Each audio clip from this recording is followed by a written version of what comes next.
I am wanting to clarify something that's feeling pretty muddy for me. I think that my experience in this is so wonderful, and I'm so full of joy, and I've been taught this since I was born, and I chose parents who've supported me in this. Can you hear? A little more volume. Okay, I'm really happy, is what I'm trying to say. But recently, and with your words, and in my practice, I've been noticing that I'm always happy. And it's starting to feel a question of like, is this blissful disempowerment that I really almost never feel negative emotion? And in other words, is something wrong? Well, I feel so good, it must be wrong. And I go in circles in this track, hearing So this hearing is a you. serious question that you're asking. It is. I feel so good so much of the time that I think that I might be missing something. Not missing, but with your words and what you've been talking about today. Well, we have a big question for you. How do you know how good you feel if you don't ever feel bad? That is my question. You want that balance, but what you're talking about are degrees of alignment. You see, what you're describing is our perfect analogy of beginning to push the car down the San Francisco hill, but coming to your senses before momentum takes it into tragedy and stopping it, as opposed to being at the bottom of the hill and trying to stop it. By reaching for more satisfying thoughts early on, you're staying more in balance. So it can go like this. You can want something but focus in opposition, which makes you want it more and focus in opposition, which makes you want it more and focus in opposition, which makes it want it more and focus in opposition, and you can have a roller coaster life experience. And eventually you can want it so much that that will dominate, and you will close that gap and you will feel great relief, and you'll say, man, am I alive. And a lot of people like to live like that. Or you could want it, feel a little dissatisfaction, look for satisfaction, line up with that. Then want it, feel a little dissatisfaction, look for satisfaction, and line up with that. Want it and feel a little dissatisfaction, line up with it. So you're allowing your momentum to grow so gradually that you're not even sure that you have it. For example, you could get into a really hot tub of water and you would know it. Or you could get into a really cold tub of water and really know it. Or you could get into a lukewarm tub of water that's not that deep and just gradually increase the temperature until now you're in a really, really hot tub of water and enjoying it. Or you could get into a swimming pool a little bit at a time and adjust to it, and before you know it, you see what we're getting at? There's no right or wrong in this. You get to choose it all. Most people like the drama, because most people would rather have a negative thought than no thought. Most people think that lots of excitement around it, whether it's negative or positive, is better than neutral, but it isn't.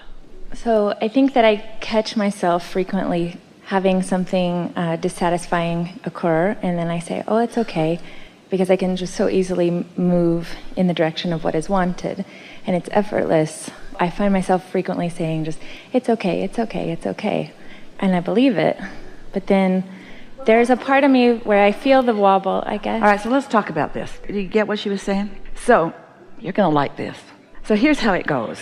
You've lived life and you've asked for stuff, and your inner being knows the path to all of it, and now you're meditating and you're basking and you're appreciating and you're mostly feeling good, so you're often, in fact almost always, in the receiving mode. So what this conversation is, this is a conversation about how deliberate to be with your creation, because we sound a little schizophrenic to those who've been listening to us for a while, because at one time we say you get what you think about whether you want it or not, so pay attention to what you think about and think the thoughts that feel the best. And then we say, well, you've already thought about it, you've already done step one, source has already done step two, so all you got to do is chill and let it in.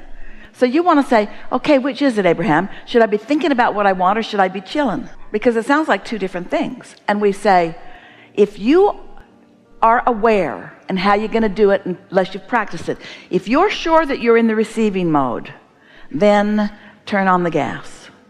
If you're sure that you're in the receiving mode, then Allow your mind to wander. Allow your mind to reach for more thoughts. And you may not be doing that. You may be so worried that some thoughts, if they're a little bit more expansive, might take you into negativity, that you sort of hold yourself in quiet thoughts. Oh, that feels so good. Yeah. So, this under the influence card will serve you, because what it's saying is, if you know that you're under the influence of your inner being because you feel satisfied, then allow yourself to just let your thoughts flow. Esther thought on segment of refreshment, where should I put my salt crystal cave? And then she thought about all the places that it could be. And each place that she thought of was a little more satisfying than the thought that she had before. And then she thought about the person that she knows she's going to call, because he built the grotto at Grove Park Inn. And he also put a water stream already on her Texas property. And she knows when she calls him and tells him that she wants that, and she could hardly stand to come back on stage. She wanted to go call this guy, because she knows that they're going to get some juices flowing about it. And those thoughts were so satisfying that she can hardly wait until she can get into a conversation with him about a salt crystal cave. I know you can build a cave. Can you get salt crystal? Can you get enough of it that we can make a salt crystal cave? Can I have one everywhere I am? Once you get hold of something, the momentum of it will call you. And so that's really what you're wanting to do. Here it is. You already did all the creating when you were in step one. Hear it. You already did all the creating in step one. You already did all of the creating in step one, and Source took it from there. Now what's your job? To let what you created flow to you incrementally in the way that is most satisfying to you. And if you believe that, if you can accept that it's already done, then you can let it turn loose, and you can let it surprise and delight you.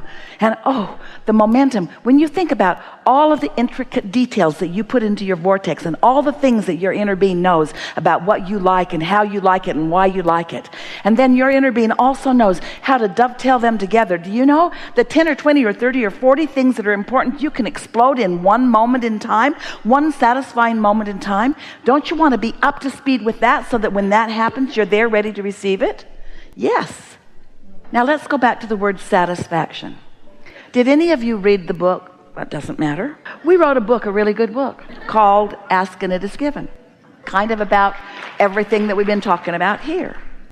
And in that book, there is a emotional scale that starts with despair and fear and goes all the way to ecstasy and passion and appreciation and love, and several in between. There are so many words that describe emotions that if we'd put all the words in, it would be a very long list. So we just picked key words. But right in the center of the list is the word contentment, which is our equivalent word to satisfaction. So once you find satisfaction and you allow yourself to focus in the direction of your inner being, that satisfaction picks up momentum. And that's what you're talking about. Because we know that what this conversation is about, I feel good, but I'm a little limp. I feel good, but maybe I want more momentum. But I'm a little afraid of more momentum, because maybe the momentum will take me someplace I don't want to be. You do not need to worry about that. When you are in satisfaction and you allow momentum to grow, it will become more and more and more. It will feel better and better and better. It will move faster and faster and faster. And we promise you, you'll like going 100 miles an hour. So much more fun than 5 miles an hour.